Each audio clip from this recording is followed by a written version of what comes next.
Praise the lord. దేవుని వాక్యాన్ని చదువుకుందాం. సామెతలు 24వ అధ్యాయము 10వ వచనం. శ్రమ దినమున నీవు కృంగిన ఎడల నీవు చేతగాని వాడవదువు. ప్రియులారా, మహాజ్ఞాని అయిన సొలొమోను గారి ఉదయ కాలంలో మనందరితో మాట్లాడుతున్నాడు. ఎవరైతే కృంగిపోతారో, ఎవరైతే శ్రమల్లో కృంగిపోతారో వారి గురించి మాట్లాడుతూ ఉన్నాడు. మనము ఎంతో ప్రార్థన చేస్తాం, ఎంతో కన్నీరు కారుస్తాం, ఎంతగానో దేవునికి దగ్గరగా మనం జీవిస్తాం. ప్రతిరోజు వాక్యం చదువుతాం, ప్రార్థన చేస్తాం, కన్నీరు కారుస్తాం, మోకాళ్ల మీద ఉంటాం. అయినా కొన్నిసార్లు శ్రమలు వస్తూ ఉంటాయి. యేసు ప్రభు వారు చెప్పారు, లోకములో మీకు శ్రమ కలుగును, అయినా మీరు ధైర్యంగా ఉండండి అని చెప్పాడు. శ్రమలు లేవు, రావు అని ఎవ్వరు కూడా చెప్పలా. బైబిల్ చరిత్రలో ఉన్న భక్తులందరూ కూడా శ్రమల గుండా వెళ్ళిన వారే, శ్రమలు అనుభవించిన వారే.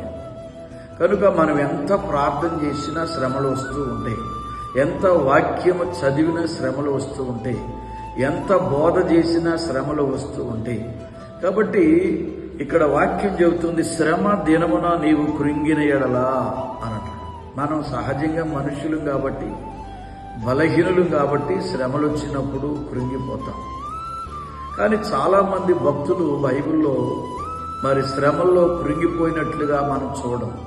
ఉదాహరణకు యోబు గారిని మనం చూస్తే ఆయనకు వచ్చిన శ్రమలు ఎవరికి వచ్చి ఉండవు, కానీ కృంగిపోలే, ధైర్యంగా ఉన్నాడు, దేవుని మీద ఆధారపడ్డాడు, దేవుని వైపు చూశాడు. కాబట్టి దేవుని యందు నిరీక్షణ కలిగి ఉన్నాడు. అందుకే రెండంతల ఆశీర్వాదాలు ఇచ్చాడు. ఈ ఉదయ కాలంలో నేను మీకు జ్ఞాపకం చేస్తున్నాను. మేము ప్రార్థన చేస్తున్నాం, మాకు ఎందుకు ఈ శ్రమలు? మేము దేవుని దగ్గరికి వెళుతున్నాం, ఎందుకు మాకు శ్రమలు? దేవునితో సహవాసం చేస్తున్నాం, మాకెందుకు ఈ శ్రమలు అని ఒకవేళ కృంగిపోతున్నావేమో. ఈ ఉదయ కాలంలో ఈ వాక్యం వింటున్న ప్రతి వారికి ఒక సేవకునిగా మీ క్షేమాన్ని కోరిన శ్రేయోభిలాషిగా చెబుతున్నా, శ్రమలు వచ్చినప్పుడు దేవుని వైపు చూడండి, శ్రమలు వచ్చినప్పుడు దేవుని మీద ఆధారపడండి, శ్రమలు వచ్చినప్పుడు కృంగిపోకండి. ఎందుకనంటే మనం నమ్ముకున్న దేవుడు గొప్పవాడు కనుక బలపరుస్తాడు, ధైర్యపరుస్తాడు. కనుక ఈ ఉదయ కాలంలో ఒకవేళ నువ్వే లాంటి శ్రమల్లో ఉన్నావో, ఇటు శ్రమల్లో ఉన్నావో, ఎంతకాలం నుండి శ్రమలో ఉన్నా నాకు తెలియదు, కానీ ఒక్కసారి దేవుని వైపు చూడమని చెబుతున్నాను.